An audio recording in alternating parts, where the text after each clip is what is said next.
right, week 1 fly, the Pat's Rubber-Legged Stone. All right, so we'll hop right into this. First thing we're going to do is we're going to add some weight. I'm going to be using 020 lead-free wire. You can add anywhere from 10 to 20 or so wraps of whatever weight of your choosing. You can also run a bead if you want to. I'm just going to run this wire. I'm going to rest it on top of the hook, pinch the tag end, and start wrapping.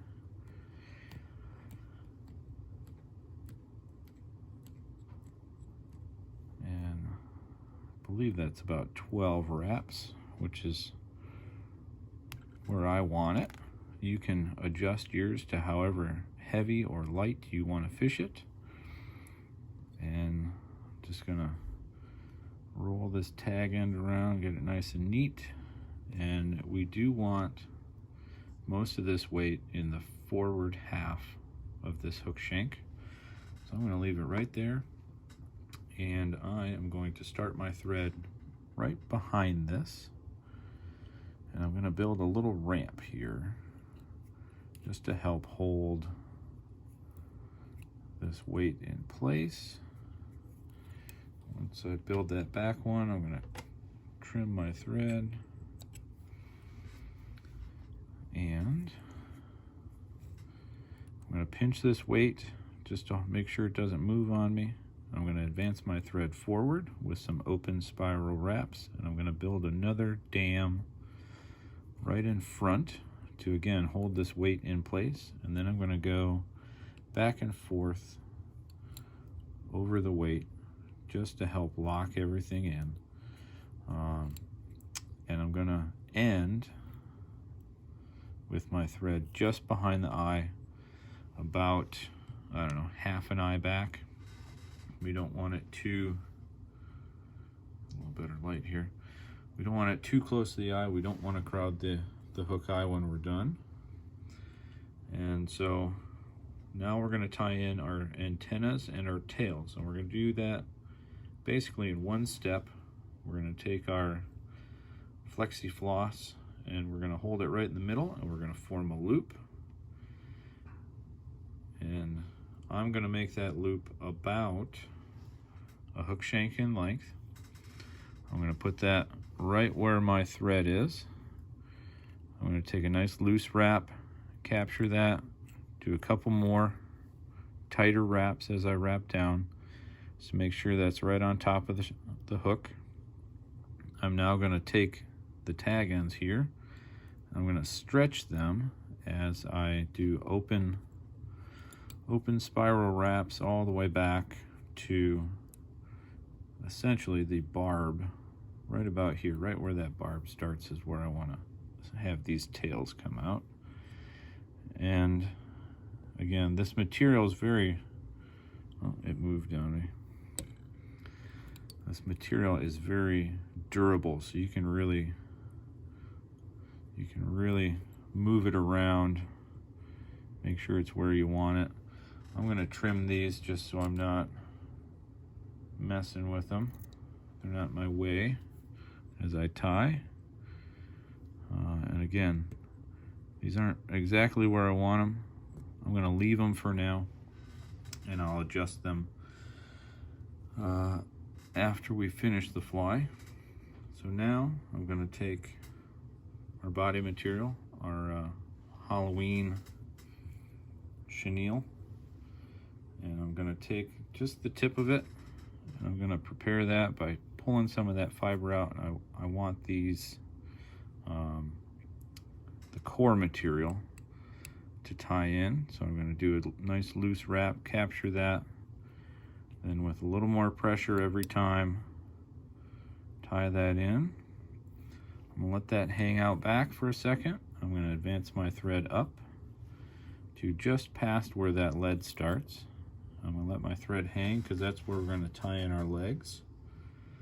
We're going to do the same thing with this second piece of rubber leg material, or sexy floss or flexi floss or whatever you choose to use, except this time I'm going to start by tying in our tag ends. I'll lay those right on top. Get a couple good wraps. 1, 2, 3 wraps. Make sure that these are on either side.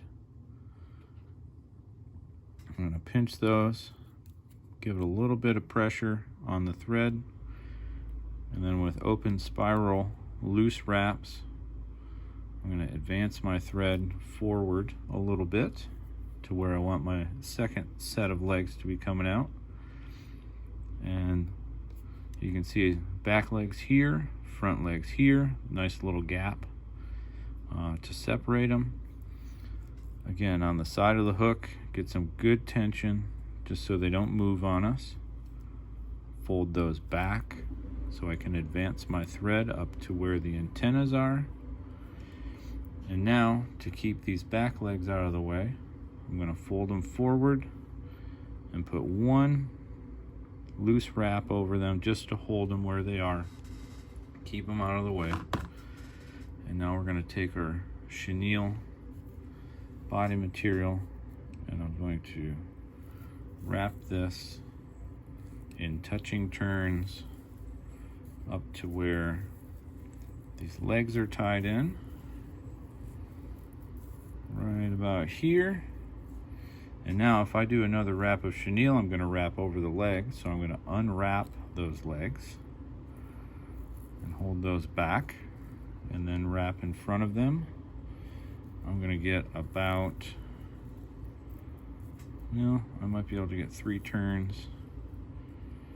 And then I got to pull these front legs back,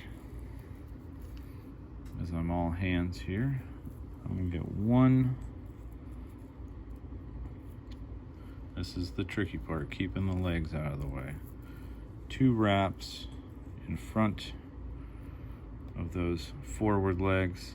Give it a little pull on your chenille just to make sure it's tight. And now I'm going to hold that straight up and down, take my thread, capture that material with 2 wraps,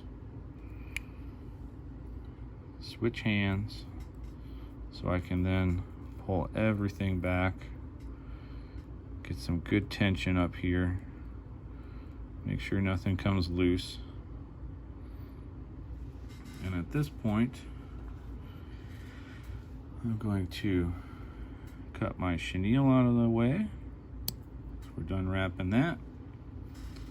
I'm going to take my antennas,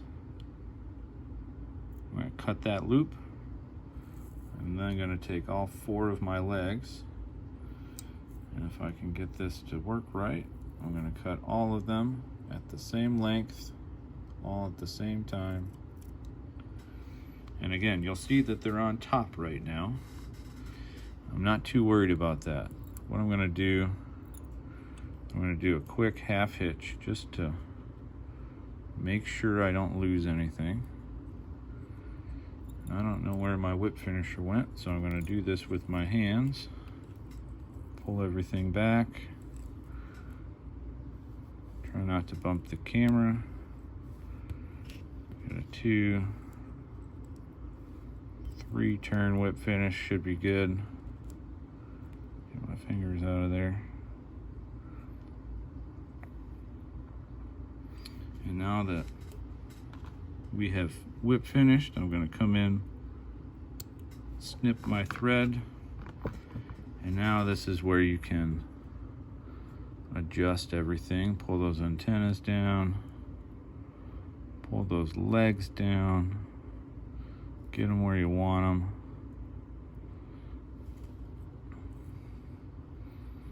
And there you have it. The Pat's Rubber-Legged Stone in the fairly lightweight edition. And that concludes our week 1 fly tying class. Next week we are doing the EP minnow. So hope to see you there. Thanks.